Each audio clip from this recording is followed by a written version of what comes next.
Pack your bags. It's time for Loathe Island. Really, really pleased about this. Albie and... what's your surname? Amankona. Amankona.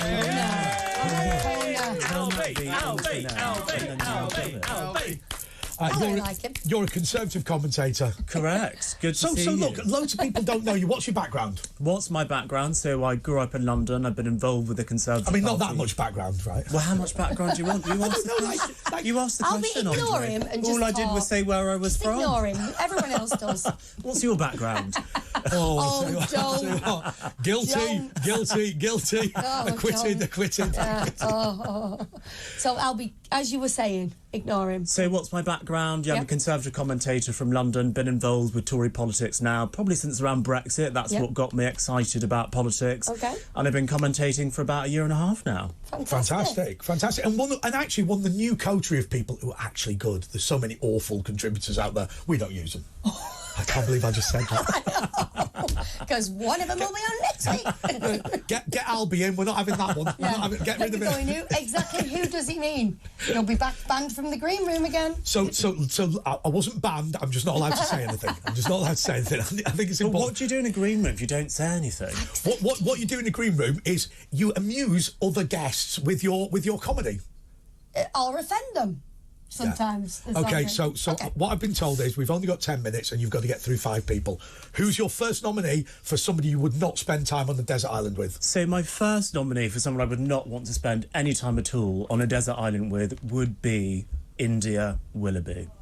Do we all know who India Willoughby is? Go for it. So India Willoughby is the UK's self-billed first transgender newsreader. Okay. And she was on Celebrity Big Brother and she was recently on Question Time, and she, unfortunately, is just one of the most irritating people you will ever meet in your entire life. She's actually blocked me on Twitter. I've got absolutely But is that the no reason you don't like her? No, that's not the reason I don't like her. That's the reason I don't like H from Steps. I had no problem.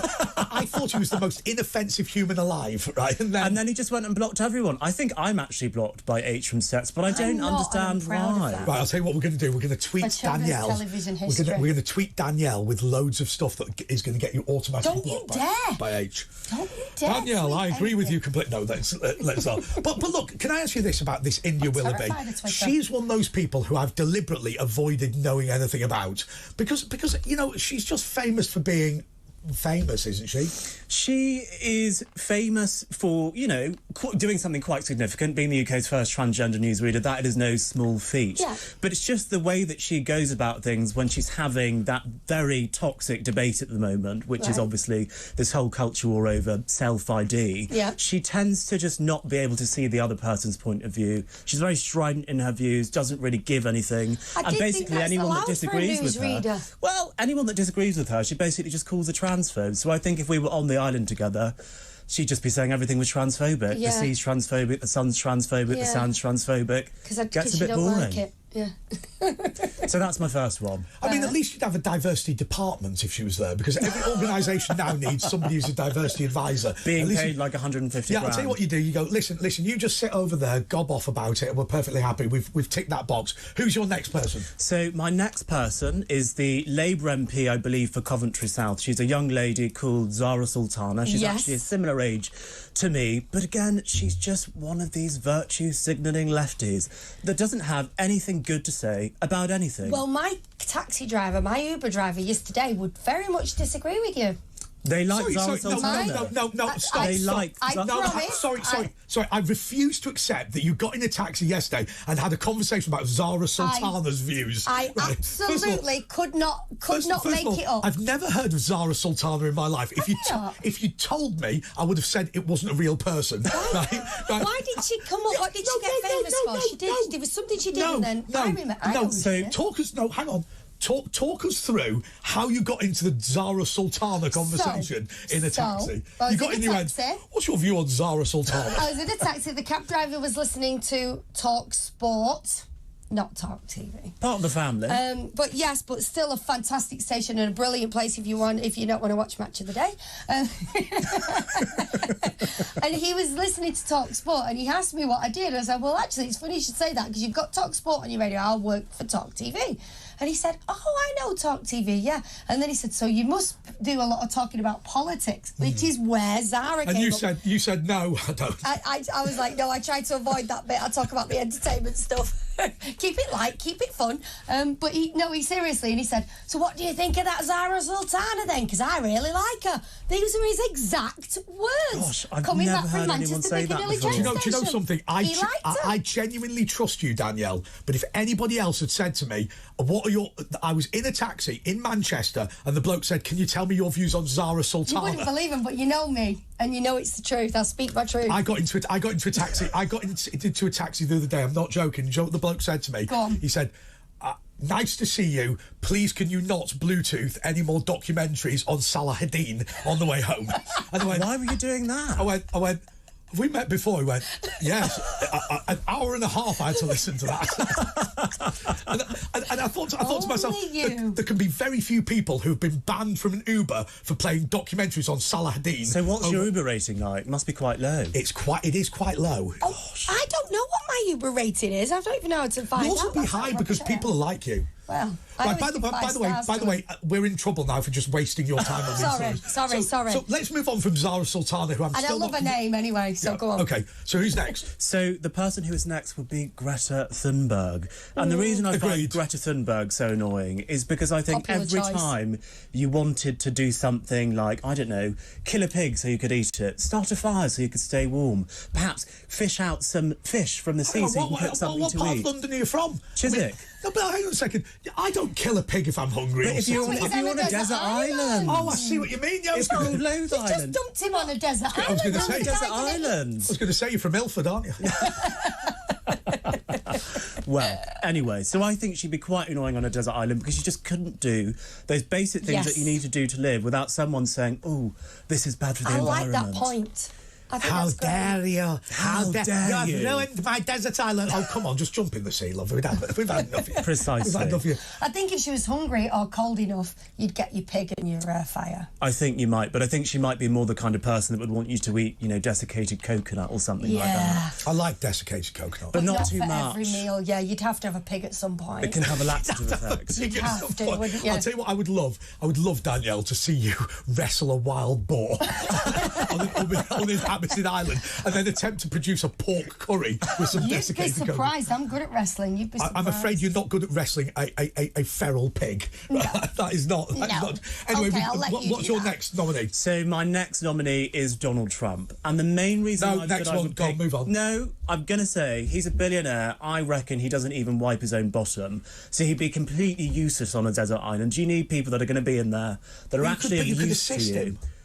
I'm not one for wiping other men's bottoms, no. André. Would you not like to get to know him? Because I think he's such an interesting... I don't think so. Do you know why you would want to spend time on desert island with Donald Trump? Why? Because you'd be able to understand how the hair's constructed. Remember, his daughter claimed that he grows it long at the back like a mullet, glues it forward, glues it, and then sweeps it back. Well, you can get wig glue, can't you, to glue your hair like that? But then I'd also have to see what he looked like, unfaked tanned, unbouffant hair. Well, he might still have a tan on the desert island. He just might look terrible. And I just, for me, Donald Trump... He looks like he's got makeup on.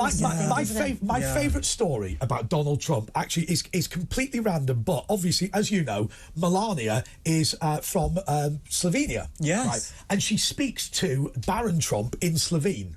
Right now, basically, because they've got bodyguards around them all the time, apparently they just talk Slovenian all the time. And apparently, Donald Trump, when he used to have like dinners at his house, because his parents are dead, her parents would come over and literally he'd be sat in the White House whilst everyone talked Slovene over dinner. And he'd just be sat there. I assume Donald can't speak Slovene. I mean, he's struggling with English. I'm not being funny. I bet he's picked a few things up. No? How much Slovene do you reckon you pick up? I bet he knows the offensive words. Oh, yeah, everyone knows that. I bet he knows them. But actually, do you not think that Donald Trump is fun?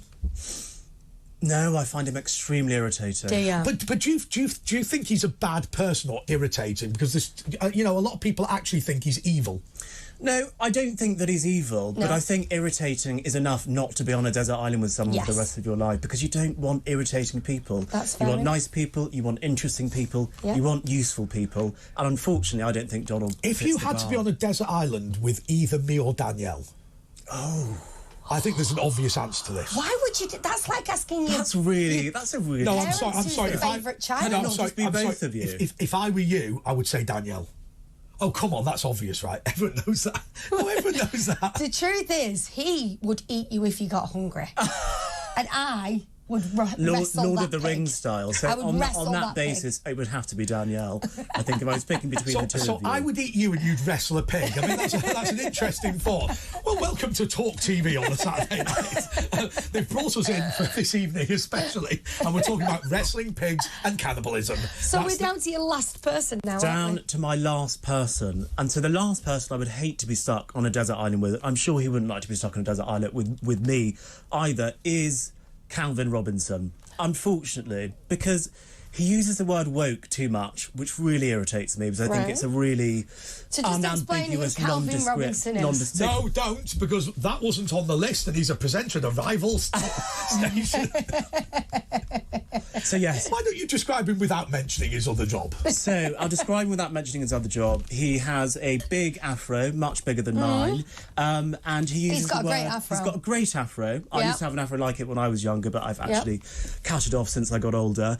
He is, you know, on the Christian right, absolutely nothing wrong with that. But for me, I think it would be difficult to be on a desert island with him because he talks about God too much. I'm not personally religious. Okay. And he uses the word woke first of all, I like Calvin, but secondly, let me tell you something. I believe it's Afro jealousy. Oh, well... Because nothing defeats that. No, he's just said he has managed to... I cut it off when I was about 16. Because it's not as good as his. He's clearly got a good head of hair. I don't know what you're worried about. André, I'm going to send you a picture of my afro when I was a teenager, and then you can be the judge of whose afro was Do best. not send me photos of teenagers. Let's not do that. It's a teenage Albie from, you know, over 10 years ago. Well, Nothing funny going on. So you never met him? I like the man personally. Oh, right, okay. In small doses. Okay. I wouldn't want to be on a desert island with him for the rest of my life. That's fair enough. I went to Julia Hartley Brewer's party and he was there, and actually I embarrassed myself because I'd eaten a kebab on the way there, and I dropped a load of garlic sauce all over myself. Gosh. And I hope you weren't wearing black. I don't think I've ever spent time with you and there's not been food on your clothes. Well, there isn't today. Thank you, Albie. More next. What do you want me to say? More next.